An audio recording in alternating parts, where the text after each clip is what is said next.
The future is an exciting prospect. Universities, jobs, careers, life. It's easy to get absorbed in thinking about what might come next. This, though, is a look into what just was.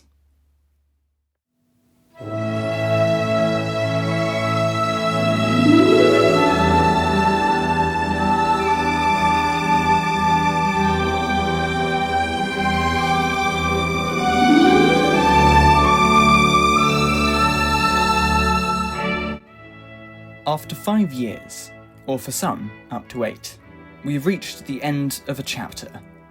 Our school now continues without us. Assemblies in the Great Hall are to be heard by new ears, the sports hall to see new teams, and classrooms to have new learners. Assuredly keen, I can only hope. Now though, these spaces lie dormant, waiting expectantly for September. For us, however, the senior sixth leavers of 2025, the story of our school life has reached its conclusion.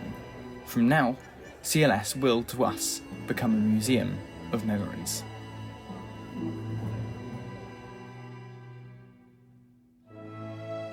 My time here began in 2020. At the height of the COVID-19 pandemic, it was a bizarre time, my recollections reading like a fever dream.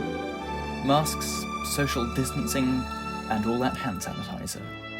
The school still bears the marks it caused, but, if anything, they're relics from a strange verse in the school's long history. Let's take a look at that story. To trace CLS back to its earliest roots, we find a man named John Carpenter, a town clerk of London in the time of Henry V. In his will, he left money for the education of a small handful of boys, who became known as Carpenter's children. By 1837, the interest had accumulated enough that the City of London Corporation could afford to build a school. The man put in charge was Warren Storms Hale, and under his supervision, a school was built on Milk Street. Unfortunately, it no longer stands. The building was demolished after it was damaged in the Blitz, still long after the school vacated it. By the 1880s, the school had become overcrowded. It had 650 pupils by 1882, and the lack of a playground meant a relocation was inevitable. The building itself was tiny. It would fit into the playground of our current school twice over. Dr. Edwin Abbott, theologian, mathematician, and the school's headmaster, was responsible for the move to the Victoria Embankment in 1883. More time was spent here than in any other building, and yet, despite the extensions to it, in 1927, 37 and 56, under the supervisions of Dr. Chilton, Mr. Dale, who also helped evacuate the school to Marlborough during the Second World War, and Dr. Barton, the school became overcrowded once again. This was realised by Mr. Boys, headmaster of the school between 1965 and 1984. He was, in the eyes of many, one of the most forward-thinking headmasters the school has ever had, and he meticulously planned our current building. Thus came the final move in 1986 to Queen Victoria Street. This is where we are today. One can only wonder how many more generations of pupils will pass through this building in the future. Our school's previous homes still echo across the generations.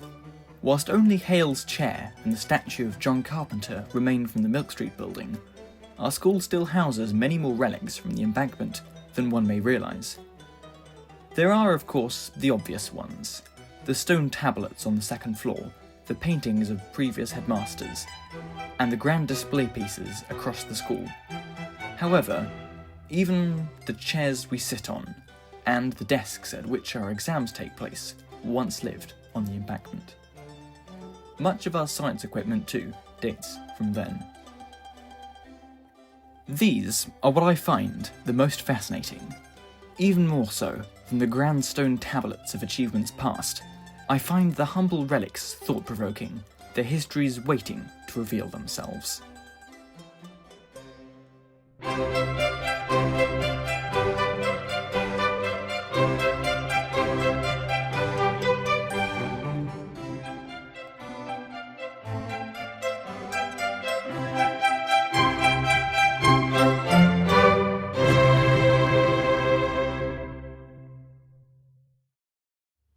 Those are some of the relics of our history, the physical embodiments of fading memories from long ago. This is what becomes of our experiences. Let's treasure them. For me at least, they were fun. Let's celebrate our memories. In due course, we will head on our separate ways, but hopefully, we shall see each other again. Of course, we need to look ahead, but at the same time, we should never forget where we came from. For now, though, the summer calls.